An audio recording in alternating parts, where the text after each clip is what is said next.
أصحاب المعالي والسعادة الضيوف الكرام السلام عليكم ورحمة الله Ladies and gentlemen, distinguished guests, may the peace of God be upon you all.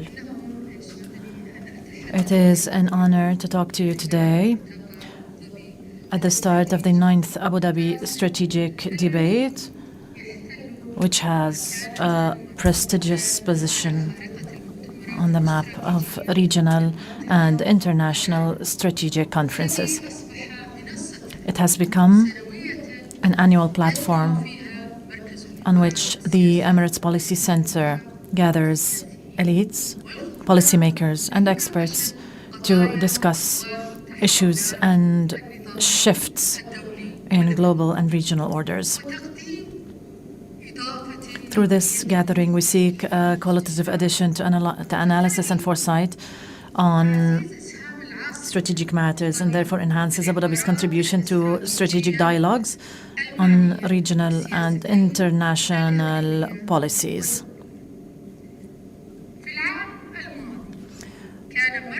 During the 8th strategic debate last year, we focused on the post-pandemic world. This year, in its 9th edition,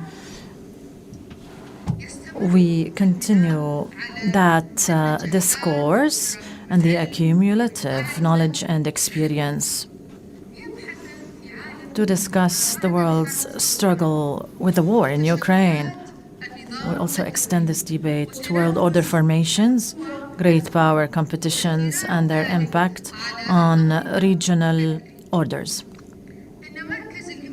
The EPC, Emirates Policy Center, remains keen to empower through knowledge and foresight, future foresight, and presenting models for the future through a global horizon.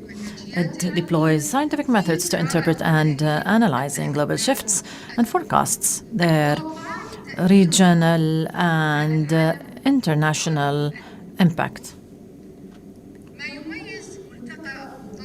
What differs in this year's 9th strategic debate is that it is being held in the midst of a new president of the United Arab Emirates. And this development will be present in the first panel this year. Throughout 3 decades, the vision of His Highness Sheikh Mohammed bin Zayed Al Nahyan of boosting the UAE's position and its status and the enterprise based on 2 fundamental pillars: self-development and building alliances and partnerships. The spirit behind this vision demonstrates a high degree of flexibility and quick adaptation to regional and global changes. It is a preemptive approach, and agility are required to consolidate positive thinking, to try to transform challenges into opportunities. Today, as part of its responsibility to enhance global energy security and as a reliable energy suppliers, the UAE and its friends and allies adopt an approach based on finding more, not less, solutions to meet the world's energy needs. In other words, maximum diversified energy with a minimum emission meets 2 objectives simultaneously to guarantee 2 objectives: global energy security and global environmental security. The UAE will host the Conference of the Parties to the UN Framework Convention on Climate Change, COP28, in 2023, the first country in MENA region to announce the goal of achieving climate neutrality by 2050.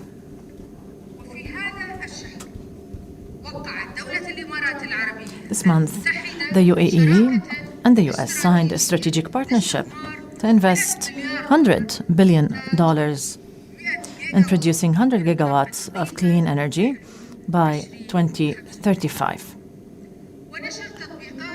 to enhance energy security, spread clean energy applications, and enable climate action. The UAE's future aspiration is full of rational optimism because the Emirati leadership has a coherent strategic vision that seeks to employ resources for a better tomorrow.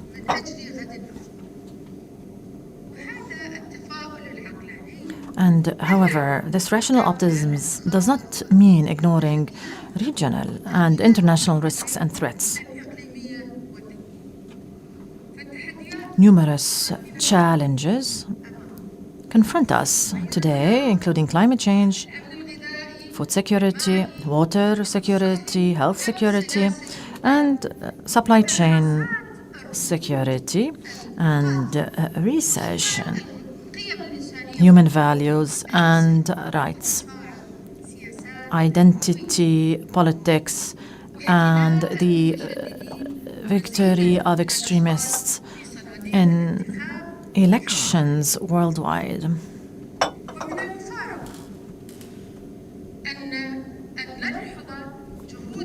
On the other hand, we notice constructive efforts by Al-Azhar University and the Vatican to enhance the principles of human fraternity signed in Abu Dhabi for world peace and living together, a declaration signed in Abu Dhabi.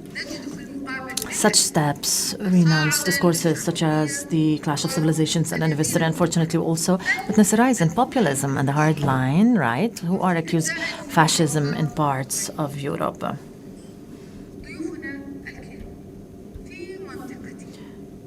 In our region, ladies and gentlemen, a report published 2 weeks ago, the IMF warned that almost 2/3 of non-oil countries in the MENA region are experiencing a gradual slowdown. This relates to the global slowdown, restricting monetary policies and increasing interest rates. The IMF report stressed bleak global prospects in the next 12 to 18 months due to the ongoing war in Ukraine. This calls for regional governments to take urgent action to accelerate reforms, fight corruption, establish social security networks to protect people and enhance governance. The MENA's region's rapid and shifting dynamics make the Gulf and the Arabian Sea security closely linked to the Mediterranean Sea and Red Sea security. The Abraham Accords have also reshaped many elements in regional geopolitics. The strategic impact of the energy transition has expanded regional cooperation networks and led to new alliances in the face of transnational threats.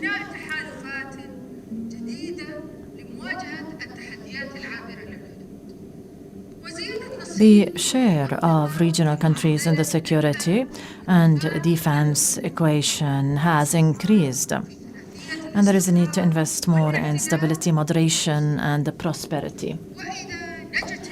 And if the region survives polarization, challenges, and escapes the temptations of using force and coercion in resolving disputes, the third decade of the millennium will surely be better than the second one, which is better. In other words, diplomacy, dialogue, that the diplomacy and dialogue and soft power will be more effective and beneficial than hard power. without really compromising national sovereignty and security.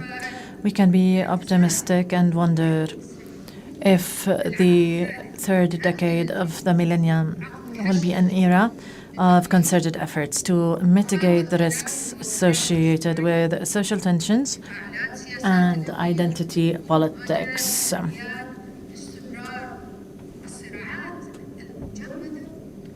Will such efforts tackle the challenges posed by frozen conflicts? Will they bring about enduring solutions and practical approaches to disputes? Ensuring these can raise the hopes of the next generations in a predominantly young region where women and children are the primary victims of wars and intractable crises. Distinguished audience, the Middle East today realizes that enhanced economic and also the common interest in addition to the investment and the mutual trade between the countries of the region. This will be the biggest motive for these countries to prevent conflict. I think that this recipe is useful to the larger world because this will lead to reforging the coalitions and of course we know that the war in Ukraine is a factor that is preventing us from achieving our objectives. And this war proves to be a big game between the superpowers.